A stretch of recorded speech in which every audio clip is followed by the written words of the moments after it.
De la noche con 42 minutos vamos a hablar, vamos a poder analizar las elecciones presidenciales con el especialista en temas electorales, José Tello. Se encuentra con nosotros, a quien le damos la bienvenida. Señor Tello, buenas noches. Buenas noches, ya, Katiuska, qué gusto. Señor Tello, ¿cómo está? Buenas noches. ¿Qué expectativas para esta siguiente jornada, el próximo 6 de junio? Ya solo 2 días para elegir al nuevo presidente de nuestro país. A ver, me parece que vamos a estar en una final de película. Va a ser un momento bastante complicado, apenas se sepa el resultado en boca de urna, por una cuestión muy concreta. Preveo que esto va a estar muy apretado y por ende vamos a tener una fluctuación que va a generar zozobra. ¿A qué me refiero? A que vamos a tener permanentemente, sobre todo por los resultados oficiales de la OMP, que un candidato sobrepasa al otro, luego que se invierte, me explico. O sea, no es que vayamos a tener probablemente a un candidato, o la candidata, en este caso, o sea, el señor Castillo o la señora Keiko, encima permanentemente. Yo creo que va a ser fluctuante. Y eso va a generar, pues, como es normal en una elección muy polarizada y encrispada, va a generar pues zozobra, problemas evidentemente de parte de los electores, que dicho sea de paso, estamos hoy en día en una situación de polarización más que notable. O sea, si hacemos un paralelo con la elección del 2011, ahora estamos con una fuerte polarización, muy diferente a la anterior. Ahora, señor Tello, este final de película a la que usted hace referencia, y donde vamos a tener por momentos a Pedro Castillo como ganador y en otros momentos a Keiko por encima de él. Ese análisis usted lo hace en base al resultado de las encuestas que han ido saliendo y que en las últimas Keiko le ha estado casi alcanzando ya a Pedro Castillo. No se puede hablar en estos momentos de encuestas, pero sí podemos decir de que las encuestas últimamente han estado bastante apretadas. O sea, están bastante apretadas en cuanto a los resultados de intención de voto. Y en consecuencia, esto pues hasta el domingo pasado era público, ahora no, pero sí se prevé de que eso es una constante, por lo menos en este último tramo de la elección.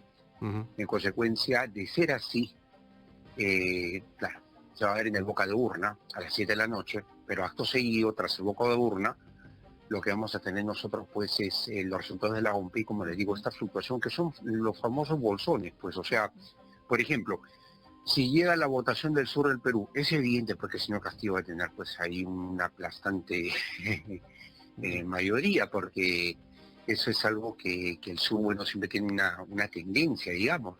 O si del norte llega, bueno, está un poco más dividido, en fin, ¿no? O sea, vamos a ver nosotros que por ahí tenemos el trabajo de hacerle favor a la señora Keiko. O sea, esas serían cuestiones, por ejemplo, que habría que ver dependiendo cómo van los bolsones. Sabemos perfectamente cómo está la foto de acuerdo a las últimas mediciones, por lo menos dentro del país. En consecuencia, ahí es donde se genera pues esta situación un poquito de zozobra, que es poco clara porque justamente es una elección apretada, entonces no es que hay un diferencial que permita decir que se va a mantener una tendencia de un candidato o candidata ganadora, ¿no? Ahora, el ausentismo, señor Tello. En la primera jornada tuvimos aproximadamente 29%, más de 7 millones de peruanos no fueron a las urnas. ¿Se volverá a repetir con esta campaña que hemos hecho en los medios de comunicación, los políticos, de ir a votar? ¿O será quizás el voto nulo o en blanco el protagonista de la segunda vuelta? A ver, no creo que el voto nulo y blanco, yo creo que eso no va a ser así. ¿Pero habrá una gran cantidad quizás? A ver, lo que ocurre es que el electorado también ha entendido que esta situación se tiene que resolver. Porque queda claro, y eso también es bueno que lo sepan nuestros oyentes, queda muy claro que si se anulase esta elección porque los votos en blanco o los votos viciados o la sumatoria de ambos es mayor a 2/3 del total de votos válidamente emitidos, si se da una situación de esta naturaleza, es evidente ya que la elección tendría que repetirse entre estos dos candidatos en 3 meses aproximadamente, 90 días para ser más exacto. Así lo manda la ley. Entonces, sería, digamos, una suerte de nunca terminar. ¿Me entiendes? Sería como tener toda esta zozobra que hemos vivido en los últimos días permanentemente meses por delante y creo que no lo merece nadie. O sea, de verdad, todos hemos tenido una carga de estrés con todo esto de la elección de segunda vuelta y claro, está en nosotros los peruanos el día 6 de junio terminar con esta incertidumbre en las urnas, como siempre se hace en un sistema democrático. Ahora, la elección en primera vuelta tuvo un 29% de ausentismo. Es un ausentismo alto porque el promedio es entre 20 y 22%. Normalmente en los últimos comicios generales, o sea, elecciones generales, pero en el caso particular de esta elección hay que entender que fue la de la pandemia lo que ha generado pues, ese incremento sustancial. Ahora es un incremento sustancial, pero no es el gran incremento. O sea, muchos hablaban de 40, 50% de ausentismo, cosa que no se ha dado. Donde sí se ha dado esa cifra de manera bastante abultada es en el extranjero, donde hemos tenido más de un 70% de ausentismo, para ser más exacto 77%.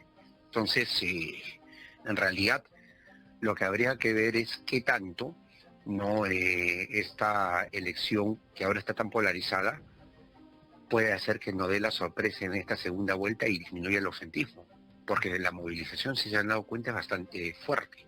O sea, viendo, por ejemplo, los diferentes sectores etarios de la sociedad, hay movilización. O sea, los electores están yendo a las urnas. O sea, por lo menos lo que se escucha siempre entre diversos grupos de personas, los conocidos partiendo por ahí y otras personas también, a veces cuando se recogen opiniones y realmente, o sea, la gente se está movilizando. Incluso hay grupos de personas mayores que también van a ir a votar. Sí. En el exterior hay personas que están, o sea, que no habían votado en la primera vuelta y que sí están pensando en ir a votar en esta segunda. Entonces, para ser más claro, Katiuska y Jack, lo que sí deberíamos nosotros tener muy en claro es el hecho de cómo hacemos, ¿no? En este caso, si es que, por ejemplo, se da, a diferencia de la primera vuelta, incluso una reducción del ausentismo y por ahí, ¿por qué no?, llegar hasta el estándar normal. O sea, podría darse esa situación porque sí se nota que va a haber participación. O sea, se nota que hay participación. Y, ojo, hay más compromiso, me parece, ¿no? Ya para esa segunda vuelta. En general, ¿y sabes qué cosa? Es porque está muy, lo vuelvo a repetir el término, muy encrispada esta elección entre izquierda y derecha. Ahora... Esto se vio en el año 2011, si me permites, Jack, se vio en el año 2011 cuando Fuerza Popular, en la primera postulación de Keiko Fujimori bajo Fuerza 2011, enfrenta a Ollanta Humala con Gana Perú. ¿Correcto? Entonces, es interesante que ver ahí que, por ejemplo, se dio una polarización y todo, pero no a la magnitud de ahora. O sea, esta polarización que tenemos ahora es mucho más acentuada. Y sí está habiendo movilización, lo reitero. Claro, en base a eso, y con la historia de las elecciones en el país, ¿cuál es su cálculo como para saber finalmente en cuánto tiempo el Jurado Nacional de Elecciones podría declarar ganador a cualquiera de ellos? También a ver, es muy buena tu pregunta, Jack, pero también espero ser cauto con lo que voy a decir, pero en realidad no es que yo pueda agarrar y pueda decir de que vaya a haber un resultado rápido. Yo creo que puede haber también mucha impugnación, va a haber personería desplegada. Cuando los candidatos ven actas que les son contrarias, mejor dicho, perdón, me rectifico, los candidatos no, sino los personeros ven actas que les son contrarias, a veces las impugnan. Entonces lo que yo preveo también es que puede darse, espero equivocarme, pero puede darse un escenario de impugnación fuerte. Muy bien, ahora... Simplemente señor, porque la personería va a accionar y obviamente más a veces que con razones jurídicas puede hacer que accionen simplemente con mero cálculo numérico de cuántos votos más menos pueden sacar en esa acta que está ahí, que pueden salvar o que pueden en todo caso declarar la nulidad. Eso va a prolongar saber el resultado. Así, tú lo has dicho, eso va a prolongar. O sea, esto yo veo que después del 6 de junio, por ahí que cada flash que dé la OMP con resultados oficiales va a ser un tema de debate, de polémica. Y por otro lado preveo que puede haber un incremento sustancial de la impugnación. Ahora, quisiera estar equivocado y espero equivocarme, sí. honestamente, porque el país, yo creo que después de todo este estrés vivido y que va a terminar el 6 de junio, necesita cierta tranquilidad, la economía necesita tranquilidad, la gente que se está vacunando necesita tranquilidad, ¿me explico? O sea, esto tiene que llegar a un tema de definición y también de prudencia. En todo caso, habría que invocar por intermedio de ustedes a todos los candidatos, o a los dos candidatos, perdón, intervinientes, para que puedan, de verdad, junto con sus partidos, hacer esto llevadero, porque si no, el asunto pues se puede complicar. Exactamente, ahí voy, a la prudencia. Ambos candidatos en algún momento de las campañas han deslizado la idea de fraude. ¿Cuán fortalecido está ante los peruanos la imagen de la OMPE o del Jurado Nacional de Elecciones? Bastante fortalecida. Hay una observación internacional también con 22 misiones, 17 extranjeras y 5 nacionales que están trabajando en lo suyo. Los personeros de los partidos políticos están siendo acreditados en los diferentes jurados electorales especiales. Ya la elección está afinada y los organismos electorales, con el apoyo de las Fuerzas Armadas y policiales, están haciendo su trabajo. El Ministerio Público también, para perseguir las acciones delictivas. Recuerden que nadie puede ser retenido en un proceso electoral, pero en flagrancia sí. También está el Ministerio Público trabajando. O sea, esto es muy importante de tener en cuenta. O sea, nosotros vamos a hacer un proceso electoral, una fiesta democrática, pero las autoridades ya vienen planificando desde hace tiempo y ya empezaron a ejecutar lo que es la jornada electoral. Les digo porque ya la logística, el desplazamiento, los centros de votación ya están operaciones, o sea, ya están, digamos, operativamente expeditos en muchos casos. Muy bien, incluso la RENIEC aclaró este tema del padrón de personas, el RENIEC aclaró el tema del padrón de personas que han perdido la vida a causa de la COVID-19 o por otros motivos y que van a continuar figurando, sin embargo ya será trabajo de los miembros de mesa, señor Tello Alfaro.